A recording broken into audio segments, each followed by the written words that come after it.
Hello दोस्तों, मैं अनु सिंह आपका अपने चैनल में स्वागत करती हूँ। दोस्तों, आज इस दिवाली के अवसर पर मैं आपके लिए दो बहुत ही स्वादिष्ट और आसानी से बनने वाले नाश्ते की रेसिपी लेकर आई हूँ, जो कि है अचारी मठरी और कोकोनट शक्करपारे।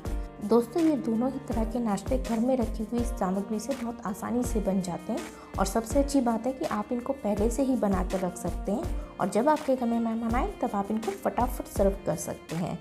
और यकीन मानिए, ये इतने स्वादिष्ट है कि हर कोई आपकी तारीफ़ करेगा। तो चलिए अब देर न करते हुए जल्दी से इनको बनाना शुरू करते हैं।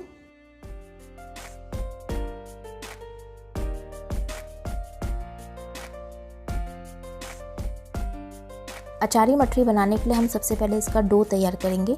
इसके लिए यहाँ मैंने 400 ग्राम मैदा ली है। अब हम इसमें आधा टेबल स्पून नमक डाल देंगे और 1 टीस्पून अजवाइन को यहाँ मैंने क्रश करके तब डाला है। अब हम इसको अच्छे से मिक्स कर लेंगे और उसके बाद इसमें मोमन डालेंगे। यहाँ पर मैंने 1/4 कप देसी घी मोमन के लिए इस्तेमाल करा है। आप भी देसी घी ही इस्तेमाल करिएगा, नहीं तो जो मठरी है वो खस्ता नहीं बनेंगी। तेल का इस्तेमाल नहीं करना है। उसके बाद हम इसको हाथों की मदद से अच्छे से मिक्स कर लेंगे इस तरह से, और फिर इसको मुट्ठी से दबा के देख लेंगे। अगर हमारे आटे की मुट्ठी बन रही है तो इट मीन्स जो आटे में मोमन है वो बिल्कुल सही है। ये देखिए इस तरह से। अब इसके बाद हम इसमें थोड़ा थोड़ा पानी डालकर इसका एक डो तैयार करेंगे। हमें एक टाइट डो चाहिए, सॉफ्ट डो नहीं चाहिए, तो इसलिए हम इसमें पानी को थोड़ा थोड़ा करके ही ऐड करेंगे। अब देखिए जो हमारा डो है वो तैयार हो गया है। इसे मैंने लगभग 5 मिनट तक अच्छे से गूंदा है। अब मैं इसको रेस्ट के लिए रख दूंगी, एक गीले कपड़े से ढककर लगभग 15 से 20 मिनट के लिए। अब इतने हमारा डो रेस्ट के लिए रखा हुआ है, इतने हम स्लरी तैयार कर लेते हैं। इसके लिए मैं एक बाउल लूँगी और उसमें 4 टीस्पून के करीब देसी घी डाल दूँगी। देसी घी थोड़ा सा मेल्टेड होना चाहिए, इससे स्लरी बनाने में आसानी रहती है। और फिर इसमें मैं 4 टीस्पून ही मैदा के डाल दूंगी। हमने जितना घी लेना है उतनी ही मात्रा में मैदा मिलानी है और इनको अच्छे से मिक्स कर लेना है। ये देखिए हमारी जो स्लरी है वो बनके तैयार हो गई है, आप देख सकते हैं। डो को रेस्ट करते हुए 15 से 20 मिनट हो गए हैं। अब हम इसको एक बार और दोबारा से हल्का सा गूंद लेंगे। आप देख सकते हैं कितना अच्छा डो बनके तैयार हुआ है। अब इसके बाद हम मठरियाँ बनाना शुरू करेंगे। इसके लिए हम सबसे पहले जो ये डो है उसको 4 पार्ट्स में डिवाइड कर देंगे और फिर इसमें से 2 पार्ट्स को मैं अलग रख दूंगी और बाकी के जो 2 पार्ट्स हैं उनको भी 4 पार्ट्स में डिवाइड कर दूंगी। ये देखिए इस तरह से। और फिर इसके बाद हम इनकी लोइयाँ बना लेंगे। ये देखिए इस तरह से मैंने चारों पीसेस की लोइयाँ बना ली हैं। अब इसके बाद मैं इन 3 लोइयों को अलग रख दूंगी और जो एक लोई बची है उसकी रोटी बना लूँगी। हमें इसकी जो रोटी तैयार करनी है वो काफ़ी पतली तैयार करनी है। इसमें हमें पराठन वगैरह कुछ भी लगाने की ज़रूरत नहीं, ये इजीली ऐसे ही बिल जाती है। अब देखिए इसको हम एक साइड में रख देंगे और बाकी की जो 3 लोइयाँ हैं उनकी भी रोटियाँ तैयार कर लेंगे। ये देखिए इस तरह से मैंने 4 लोइयों की रोटियाँ तैयार कर ली हैं। अब इसके बाद मैं एक रोटी लूँगी और उसके ऊपर जो हमने स्लरी तैयार करके रखी हुई थी वो स्प्रेड कर दूंगी। स्लरी हमें अच्छी मात्रा में इसके ऊपर स्प्रेड करनी। स्लरी को अच्छे से स्प्रेड करने के बाद मैं इसके ऊपर एक लेयर अचार की लगाऊंगी। यहाँ मैंने आम का हींग वाला अचार लिया, आप चाहें तो कोई और भी आम का अचार यूज़ कर सकते हैं। इसके अंदर आम का अचार ही बहुत अच्छा लगता है, इसलिए मैं एडवाइज़ करूँगी कि आप आम का ही अचार इसमें यूज़ करें। उसके बाद हम इसके ऊपर अपनी जो दूसरी रोटी तैयार करी हुई थी वो रख देंगे और उसके ऊपर भी स्लरी को स्प्रेड कर देंगे और फिर से एक लेयर अचार की लगा देंगे। अचार की मात्रा कम या ज़्यादा आप अपने अनुसार रख सकते हैं। मैं पहले ही आपके साथ में आम के अचार की और हींग के आम के अचार की दोनों ही रेसिपी शेयर कर चुकी हूँ। इनका लिंक भी मैं आपको डिस्क्रिप्शन बॉक्स में दे दूँगी, आप वहाँ जाके देख सकते हैं। इसके बाद हम इसके ऊपर एक और रोटी रखकर उसके ऊपर स्लरी को फिर से स्प्रेड कर देंगे और इसके ऊपर एक और लेयर आम के हींग वाले अचार की लगा देंगे। और फिर फाइनली जो हमारी चौथी रोटी है वो भी हम इसके ऊपर अच्छे से कवर करते हुए रख देंगे और फिर हम इसको बेलन की मदद से दोबारा से अच्छे से बेल लेंगे। हमें इसकी बड़ी सी रोटी बना के तैयार करनी है। ये देखिए इस तरह से मैंने इसकी बड़ी सी रोटी तैयार कर ली है। अब इसके बाद हम इसके ऊपर अच्छी मात्रा में जो स्लरी हमने बनाई थी उसको स्प्रेड कर देंगे। ये देखिए इस तरह से हाथों की मदद से मैंने स्लरी को इसके ऊपर बहुत अच्छे से स्प्रेड कर दिया है। अब इसके बाद हम इस रोटी को इस तरह से एक साइड से लेंगे और इसको रोल करना स्टार्ट करेंगे। ये देखिए इस तरह से हमें इसको टाइटली रोल करना है। इसे पूरी तरह से रोल करने के बाद में हम हाथों की मदद से इस तरह से इसको अच्छे से प्रेस करते हुए रोल कर लेंगे। ये देखिए इस तरह से इसको अच्छे से रोल करने के बाद हम इस तरह से इसके पीसेस कट कर लेंगे। हमें पतले पतले पीसेस ही इसके कट करने हैं। ये देखिए इस तरह से इन पीसेस को कट करने के बाद हम इनको इस तरह से राउंड कर लेंगे। अब देखिए इस तरह से मैंने सारे पीसेस को कट करके इनको राउंड कर लिया है। अब हम एक एक पीस लेंगे और उसको हथेलियों की मदद से इस तरह से प्रेस कर देंगे और इनको एक साइड में रख देंगे। ये देखिए इस तरह से। और फिर इसके बाद जो इनके एजेस हैं उनको भी हम सील कर देंगे। ये देखिए इस तरह से इसके एजेस को पीछे की तरफ करते हुए इस तरह से सील कर देंगे ताकि ये खुले ना। और अब हम इसी तरह से अपनी बाकी की मठरियों को भी हथेली से प्रेस कर लेंगे। ये देखिए हमारी सारी मठरियाँ बनके तैयार हो गई है। अब हम इनको फ्राई करेंगे। इसके लिए हम एक कढ़ाई लेंगे और उसमें काफ़ी मात्रा में तेल डाल देंगे मठरियों को डीप फ्राई करने के लिए और फिर उसको गर्म कर लेंगे। और जब ये गर्म हो जाएगा तो एक बार पहले हम इसको इस तरह से थोड़ा सा टुकड़ा डाल के मटरी का चेक कर लेंगे। आप देख सकते हैं कि जो मटरी का टुकड़ा है वो तुरंत ही ऊपर आ गया था। इसका मतलब जो हमारा ऑयल है वो बिल्कुल तैयार है। अब इसके बाद हम एक एक करके जो मटरियाँ हैं उनको डाल देंगे और उनको मीडियम फ्लेम पर गोल्डन ब्राउन होने तक फ्राई कर लेंगे। यहाँ इस बात का हमें विशेष ध्यान रखना है कि हम एक बार में 5 से 6 मटरियाँ ही डालें, इससे ज़्यादा ना डालें, नहीं तो इनको जब हम फ्राई करेंगे तो हमको प्रॉब्लम होगी। इनको हमें शुरू में नहीं चलाना है, थोड़ी देर इसी तरह से रहने देना है। फिर उसके बाद जब ये ऊपर की तरफ आ जाएं तब उसके बाद हमें इनको हल्का हल्का चलाते हुए ऊपर नीचे करते हुए अच्छे से फ्राई कर लेना है। ये देखिए इस तरह से हमारी जो मटरियाँ हैं वो फ्राई होके तैयार हो गई हैं।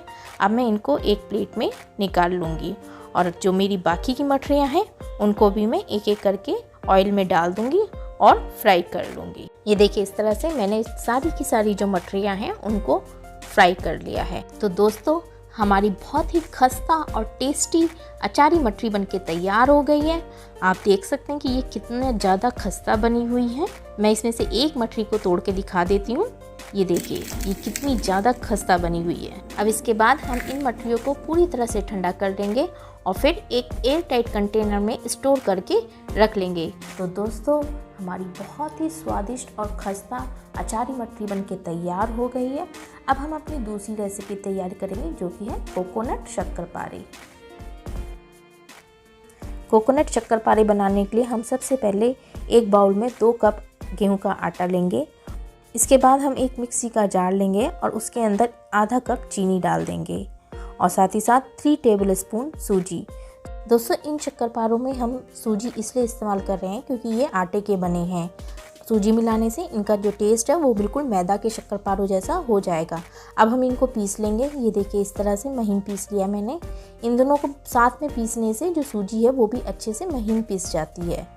इसके बाद जो हमने आटा लिया था हम उसके अंदर 1/4 टीस्पून नमक मिला देंगे। नमक मिलाने से मीठी चीज़ों का जो टेस्ट है वो बहुत ज़्यादा इन्हेंस हो जाता है।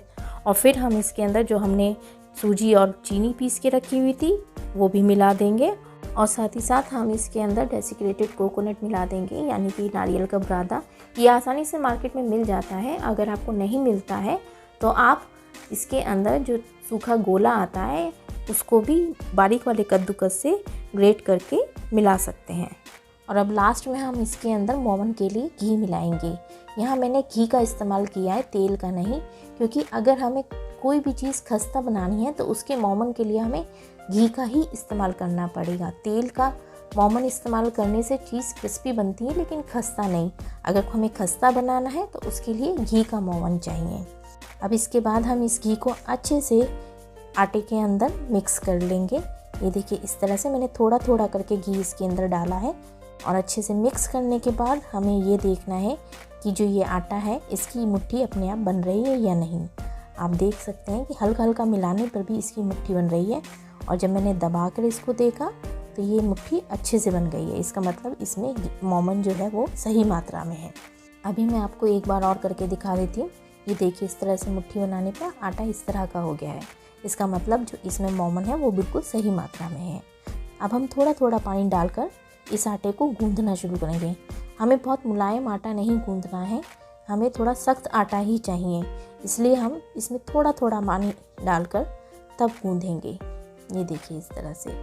यहाँ मैं एक बात और शेयर करना चाहूँगी, अगर आपके पास नाप के लिए मेज़रमेंट कप्स नहीं है तो आप कोई भी एक कटोरी ले लीजिए, सारा ही नाप उसी के अकॉर्डिंग कीजिए। यानी कि अगर आपने 2 कटोरी आटा लिया है तो उसमें 1 कटोरी कोकोनट मिलाइए और आधा कटोरी चीनी। अब देखिए जो हमारा आटा है वो गूंद के तैयार हो गया है। आप देख सकते हैं, मैं खोल के दिखा देती हूँ उसमें किस तरह से लेयर्स बनी हुई है।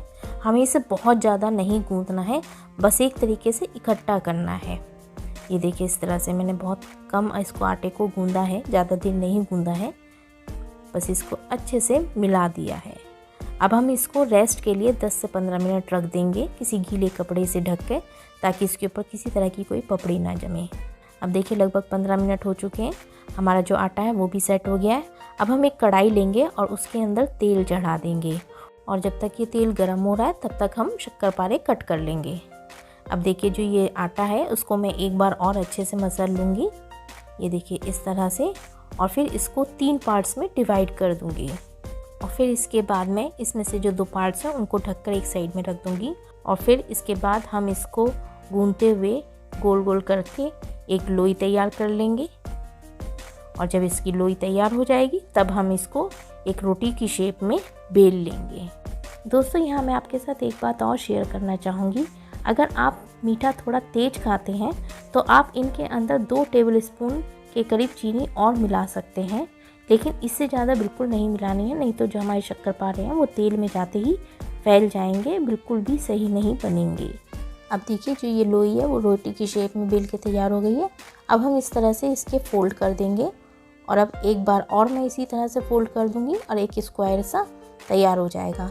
अब हम इसको बेल लेंगे। इस तरह से करने से जो शक्करपारे हैं उनमें बहुत अच्छी लेयर भी बनती है और साथ ही साथ चौकोर जो हम इसको बेलते हैं तो इसमें जो वेस्टेज है वो कम होती है। अब देखिए मैंने इस तरह से बड़ी सी चौकोर रोटी बेल कर तैयार कर ली है। अब मैं इसको थोड़ा थोड़ा साइड से कट कर दूंगी ताकि इसकी जो शेप है वो बिल्कुल सही हो जाए। ये देखिए इस तरह से मैंने इसको स्क्वायर शेप में कट कर दिया है। अब मैं आपको ये दिखा देती हूँ कि इसको हमें कितना मोटा रखना है।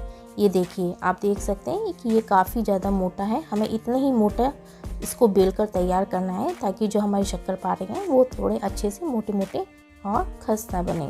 अब हम इसको स्क्वायर्स में कट कर लेंगे। ये देखिए इस तरह से। ये मैं एक शक्करपारे को दिखा देती हूँ कि इतना मोटा हमें बेल कर इसको तैयार करना है और इतना बड़ा बनाना है। अब इसके बाद मैं बाकी के जो सारे शक्करपारे हैं वो भी कट करके तैयार कर लूँगी। इधर हमारा तेल भी गर्म हो गया है, इसे मैं थोड़ा सा आटा डाल के देख लूँगी। आप देख सकते हैं कि आटा धीरे धीरे ऊपर आ रहा है, इसका मतलब ये सही गर्म हुआ है। हमें बहुत तेज़ गर्म तेल नहीं चाहिए, मीडियम हीट वाला तेल हमको चाहिए। हमने इसको मीडियम फ्लेम पर ही गर्म किया था। और अब इसके अंदर मैं करछी की मदद से धीरे धीरे शक्करपारे डाल दूँगी और जो फ्लेम है उसको लो कर दूँगी। और फिर थोड़ी देर तक हम इन शक्करपारों को नहीं चलाएंगे और थोड़ी देर बाद हम इस तरह से चम्मच की मदद से इनको हल्का हल्का चलाएंगे। इन शक्करपारों को हमें लो फ्लेम पे ही तलना है। अगर हम इनको तेज़ आंच पर तल देंगे तो ये ऊपर से तो लाल हो जाएंगे लेकिन अंदर से कच्चे रह जाएंगे, जिससे ये बहुत जल्दी ही सॉफ्ट हो जाएंगे। तो इनको बहुत अच्छा खस्ता बनाने के लिए हमें इन्हें लो फ्लेम पे धीरे धीरे ही तलना है और बीच बीच में हम इनको इसी तरह से हिलाते रहेंगे ताकि ये एक जैसे फ्राई हो। अब आप देख सकते हैं जो हमारे शक्करपारे हैं वो फ्राई हो चुके हैं। अब मैं बाकी के जो सारे शक्करपारे हैं वो भी इस तरह से छलनी की मदद से निकाल लूँगी। आप देख सकते हैं कि इनका कितना अच्छा कलर आया है। हमें इन्हें इसी तरह से गोल्डन ब्राउन फ्राई करना है। अभी ये शक्करपारे बहुत तेज़ गर्म है और इनका कुकिंग प्रोसेस अभी काफ़ी देर तक चलता रहेगा, तो इसलिए हमें इनको इतना ही फ्राई करना है, इससे ज़्यादा फ्राई करने की ज़रूरत नहीं है। इनको हमें गोल्डन ब्राउन होने तक ही फ्राई करना है। अब मैं इनको निकाल लूँगी।